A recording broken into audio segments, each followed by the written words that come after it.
Jake Mackenzie bought a farm for just $1. Everyone said he was crazy. "That place is cursed," they whispered. But on his first night in the old house, Jake heard beautiful piano music and dancing footsteps upstairs. When he went to look, nobody was there. What was hidden in his new home? Before watching full story, comment below from where you watching. Also like and subscribe for more stories. Jake Mackenzie had lived his whole life with only horses, cattle, and the endless sky for company. At 35, he had never spoken to a woman for more than a few minutes. His weathered hands knew the feel of rope and leather, but had never held another person's hand. His deep voice could calm the wildest stallion, but around women, words seemed to disappear like morning mist. The auction house was crowded that Tuesday morning. Jake stood in the back, his worn cowboy hat pulled low over his eyes. He wasn't looking for much, just a small piece of land where he could finally call home. Years of working other men's ranches had left him with enough savings for a modest farm. "Next up, we have the old Morrison place," the auctioneer called out. 50 acres, needs work but good land. Starting at $500. Jake studied the faded photograph. The farmhouse looked tired, paint peeling from its wooden sides. The barn sagged like an old man's shoulders. But something about it called to him. 500, someone called. 400, another voice shouted. The price kept dropping. Jake watched, confused. Why was nobody interested? $100, the auctioneer said, his voice less enthusiastic now. "Do I hear 100? Silence filled the room. $50? Anyone? More silence. $10? Surely someone wants this land for $10? Jake's heart pounded. Something was wrong. Land this cheap always had problems. But looking at that photograph, he felt something he'd never felt before, like he was meant to be there. $1, Jake called out, his voice barely above a whisper. Every head in the room turned to stare at him. The auctioneer looked surprised. $1 from the gentleman in the back. Going once, going twice, sold. As Jake walked forward to complete the paperwork, he heard whispers around him. Poor fool doesn't know about the curse. That place has been empty for 10 years. Nobody stays there long. Strange things happen at the Morrison farm. Jake ignored them all. For $1, he now owned his first piece of land.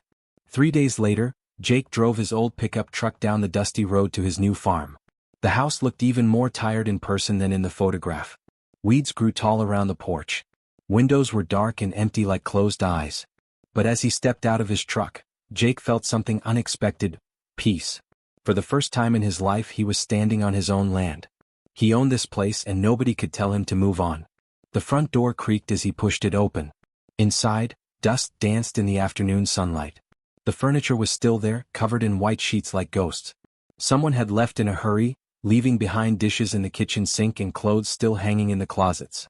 Jake spent his first night sleeping on the living room floor, wrapped in his old sleeping bag.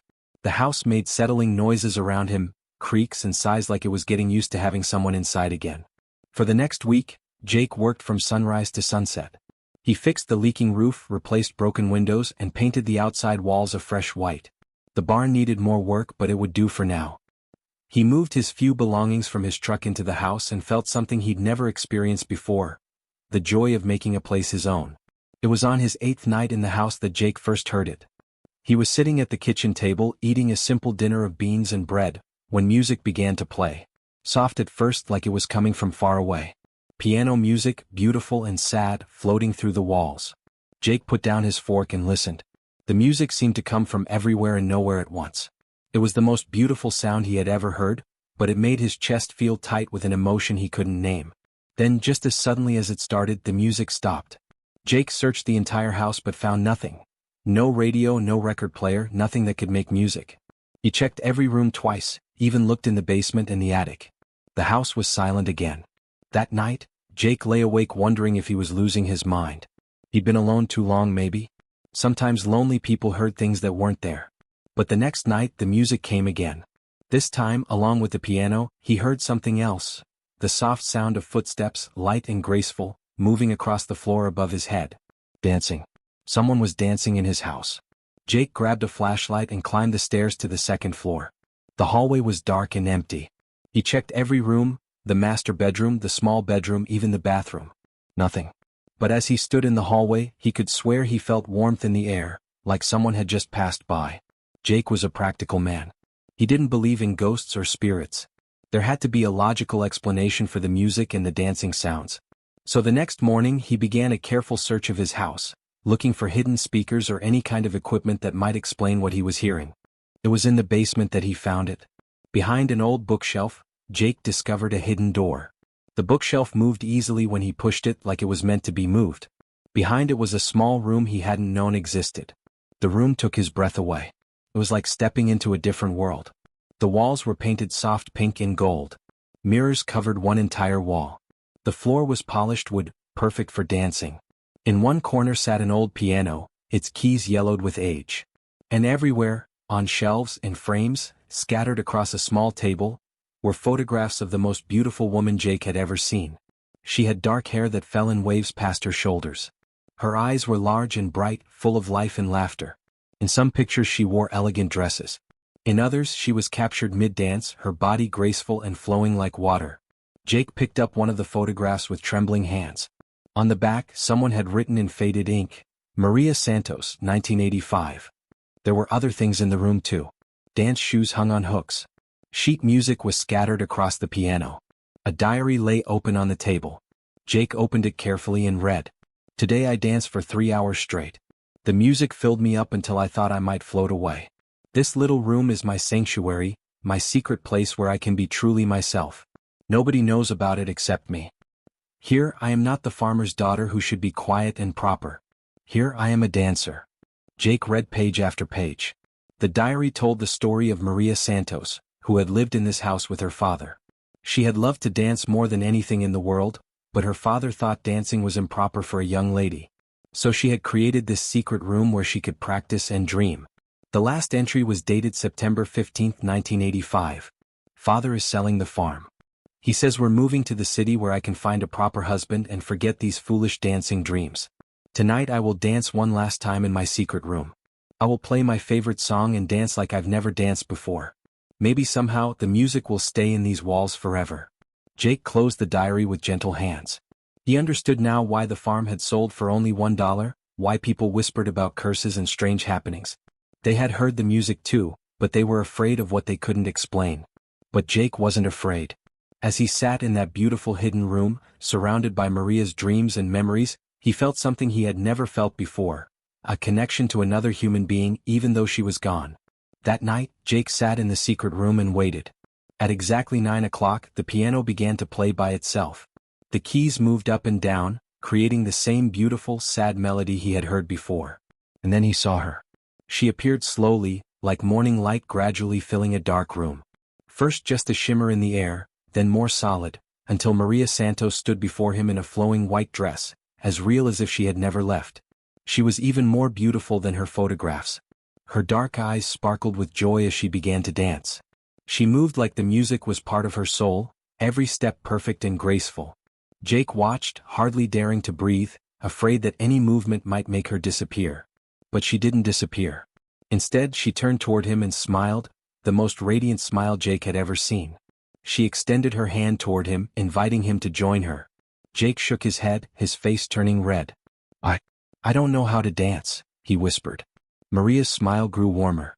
She glided toward him and took his rough, work-hardened hands in her soft ones. Somehow, even though she was a spirit, her touch felt real and warm. She guided him to the center of the room and placed one of his hands on her waist, holding the other in hers. The music continued to play and slowly, patiently, Maria began to teach Jake to dance. At first, Jake was clumsy. His boots felt too big, his movements too rough. He stepped on her feet and stumbled over his own. But Maria never lost her patience. She laughed softly when he made mistakes, a sound like silver bells, and gently showed him the steps again and again. As the nights passed, something magical happened. Jake began to change. The shy, lonely cowboy who had never known how to talk to women found himself having long conversations with Maria. She couldn't speak, spirits rarely could, but she communicated in other ways. A look, a gesture, a touch of her hand told him everything he needed to know. He told her about his life, his loneliness, his dreams of having a real home. She listened with her whole being, her eyes full of understanding and compassion. And through their dancing, Jake began to discover parts of himself he never knew existed. Days turned into weeks and Jake's life found a new rhythm. During the day he worked on his farm. He planted crops, repaired fences, and cared for the few animals he had bought. The physical work felt good, and knowing he was improving his own land filled him with pride. But it was the evenings he lived for. As soon as the sun set, Jake would go to the secret room and wait for Maria. She came every night without fail, and they would dance until the early hours of the morning. With each dance, Jake grew more confident. His movements became smoother, more natural. The man who had once been afraid to look a woman in the eye now spun and dipped with growing skill. More importantly, he began to feel something he had never experienced before: the joy of sharing something beautiful with another person. Maria taught him more than just dancing. Through her presence, Jake learned about grace, about beauty, about the importance of following your dreams. He began to see the world differently. Sunsets became more vivid. The song of birds in the morning filled him with happiness. Even the hard work on his farm felt lighter because he knew Maria would be waiting for him when evening came. The townspeople began to notice changes in Jake. When he went to the general store for supplies, he walked taller. He smiled more often. Some of the braver souls even tried to start conversations with him, and they were surprised to find that Jake Mackenzie could actually talk, and quite well once you got him started. "There's something different about that Mackenzie fellow," old Mrs. Henderson told her husband. "He's got a light in his eyes that wasn't there before." But Jake kept his secret. He knew that if he told anyone about Maria, they would think he was crazy. Some things were too precious to share with a world that might not understand. As autumn painted the trees in brilliant colors, Jake realized something that both thrilled and terrified him. He was falling in love with Maria. It seemed impossible, loving a woman who had died 40 years ago, who existed now only as a spirit in a secret room. But love, Jake discovered, doesn't always follow the rules of logic. It follows the rules of the heart. Every night, as they danced together, Jake felt his love for Maria grow stronger.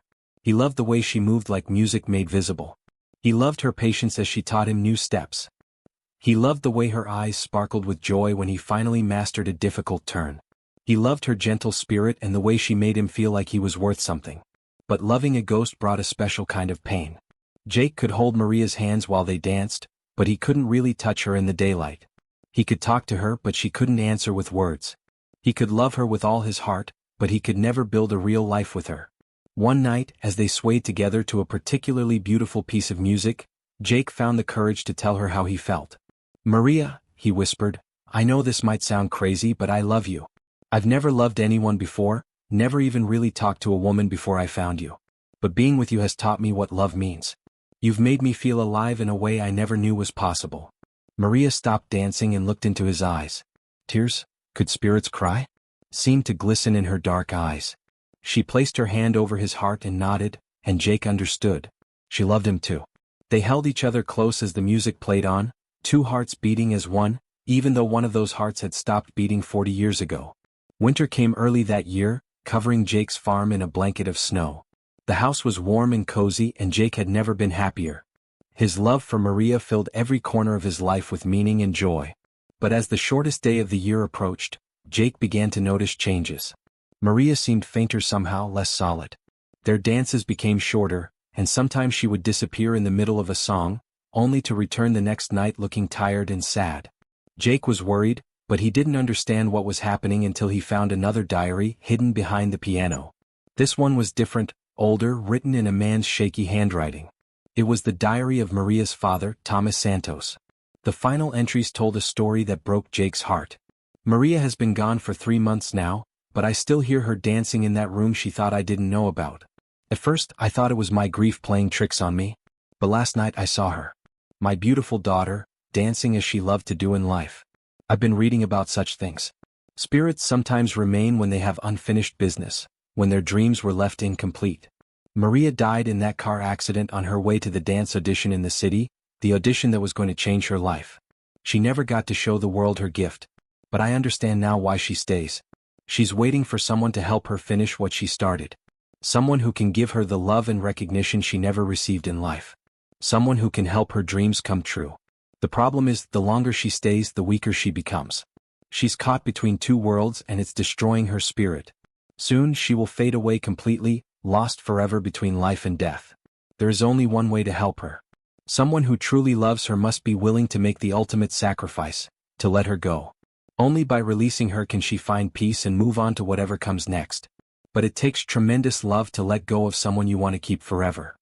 Jake closed the diary with shaking hands. Now he understood. Maria was fading because she was trapped between worlds. And the only way to save her was to lose her. For 3 days, Jake wrestled with the most difficult decision of his life.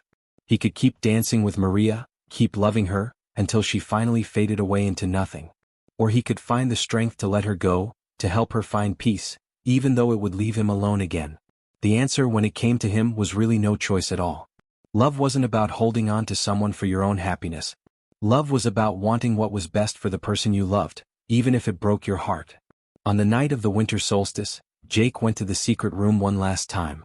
Maria was there waiting for him, but she was so faint now that he could barely see her. When she tried to take his hands for their dance, her fingers passed right through his. "Maria," Jake said, his voice thick with emotion, "I know what I have to do. I know why you're still here and I know how to help you." Maria looked at him with her beautiful, sad eyes. "You stayed because your dreams were never finished. You never got to show the world how amazing you were. You never got to dance on the stages you dreamed about. And maybe you stayed because you were waiting for someone to love you the way you deserve to be loved." Jake's voice broke, but he continued. "I do love you, Maria. I love you more than I ever thought it was possible to love someone. You saved me from a life of loneliness. You taught me to dance, but more than that, you taught me to live. You showed me that I was worth something, that I could be more than just a lonely cowboy." Maria moved closer, her form flickering like a candle in the wind. "But love means wanting what's best for you even if it hurts me. You don't belong in this secret room anymore. You belong somewhere you can dance in the light, where everyone can see how beautiful and talented you are. You deserve peace, Maria. You deserve to be free." Jake took a deep breath and spoke the hardest words of his life. "I release you, Maria Santos. I let you go with all my love. Go and dance in whatever heaven waits for dancers. Go and be free." For a moment nothing happened. Then Maria began to glow with a soft, beautiful light. She became more solid than she had been in weeks, more radiant than ever before. She smiled at Jake with such love and gratitude that it took his breath away. She came to him one last time and placed her hands on either side of his face. Though she couldn't speak, Jake heard her voice in his heart. "Thank you, my love. Thank you for loving me enough to let me go. You have given me the greatest gift, freedom. But I want to give you a gift too. You learned to dance with a ghost, Jake Mackenzie. Now go and dance with the living. Don't be alone anymore. Find someone who can love you in the daylight as well as in the darkness. You deserve that kind of love." Maria stepped back and began to dance one final time. As she moved, her light grew brighter and brighter until the entire room was filled with golden radiance. She was dancing not just with her body now but with her very soul, and it was the most beautiful thing Jake had ever seen. The light grew so bright that Jake had to close his eyes. When he opened them again, Maria was gone. But she had left something behind. The most beautiful sense of peace Jake had ever felt, and the knowledge that somewhere, in some place beyond this world, Maria Santos was finally free to dance forever. Spring came to Jake's farm like a promise kept. The fields turned green, flowers bloomed around the farmhouse, and life seemed to pulse with new possibilities. Jake had spent the winter months in quiet grief, missing Maria but also feeling a deep sense of peace. He had done the right thing, the loving thing, and that knowledge helped him through the loneliest nights. The secret room had changed after Maria's departure. It was still beautiful, but now it felt like a memorial rather than a hiding place. Jake had framed his favorite photograph of Maria and placed it on the piano, along with a small plaque that read, "Maria Santos, dancer, dreamer, teacher of love." One day in late spring, Jake was in town buying supplies when he noticed a commotion outside the community center. A group of people had gathered around a colorful poster on the bulletin board. Curious, Jake moved closer to see what had caught everyone's attention. The poster announced, "Dance classes starting soon. Learn ballroom, Latin, and folk dancing. All ages welcome. Instructor, Elena Rodriguez, graduate of the National Dance Academy." Jake stared at the poster, his heart beating faster. In the bottom corner was a small photograph of the instructor, a woman with kind eyes and a warm smile, her dark hair pulled back in a dancer's bun. "You thinking about taking dance lessons, Jake?" asked Tom Wilson, the hardware store owner, with a chuckle. "Didn't know you were the dancing type." "Maybe I am," Jake said quietly, surprising everyone who heard him, including himself. That evening, Jake sat in the secret room and talked to Maria's photograph as if she could hear him. "I think you'd like her," he told the picture. "She has kind eyes like yours. And she's a dancer like you. I'm scared, Maria. I don't know if I'm ready to try again, to open my heart to someone new." A gentle breeze stirred through the room, even though all the windows were closed. The breeze seemed to carry with it the faint sound of music and Maria's familiar laughter.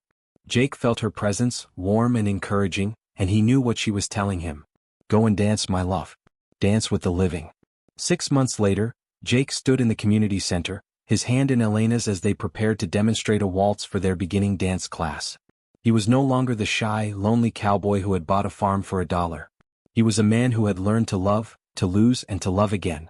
Elena squeezed his hand and smiled at him. Ready? She whispered. Jake nodded, and as the music began, they began to dance.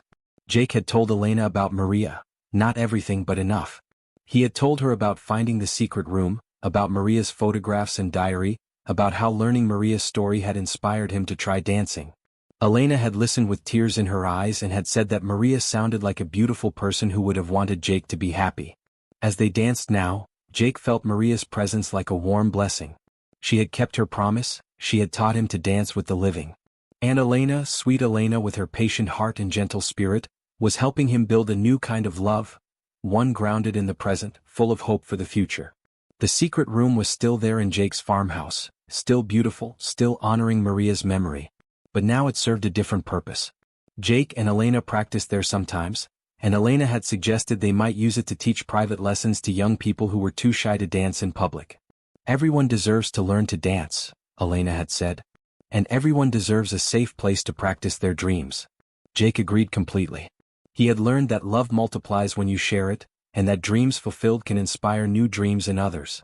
On quiet evenings, when Jake and Elena sat on the front porch of the farmhouse watching the sunset, Jake sometimes heard faint music drifting on the wind. But it wasn't sad anymore. It was joyful, celebratory, like the sound of someone dancing in perfect freedom. And Jake would smile, knowing that somewhere in the great dance hall of eternity, Maria Santos was finally getting the standing ovation she had always deserved. The farm that had cost $1 had given Jake something priceless. The knowledge that love never truly dies, it just changes form. Sometimes it's the love of a ghost who teaches you to dance. Sometimes it's the love of a living woman who dances with you in the sunlight. And sometimes, if you're very lucky, love gives you both, a beautiful memory to treasure and a beautiful future to build. Jake Mackenzie had learned to dance with a ghost, and in doing so he had learned to live with the living. The dance goes on.